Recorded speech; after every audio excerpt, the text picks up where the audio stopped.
So kakaulaber, ito yung UF18 Cheryl, meron tayong Cheryl, ang daming bunga.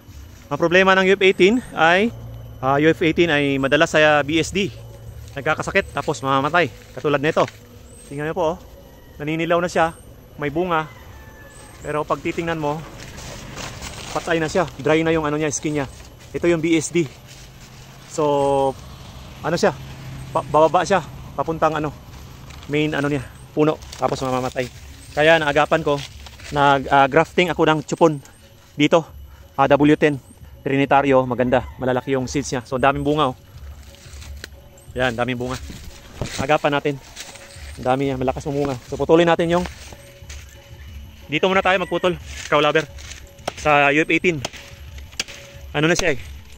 So wag muna doon sa baba. Kasi baka mamaya hindi pa to makaano. So taas muna. Putulin natin. Kahit lagari. Pruning saw, kahit sa akin itong lagaraw lang, sapat na. Ayan. Yan po ang itsura ng BSD oh. Yan.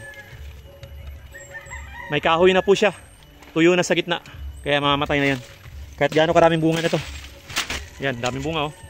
Yan yung bago kong oh. So yung UF18 pinalitan ko ng W10.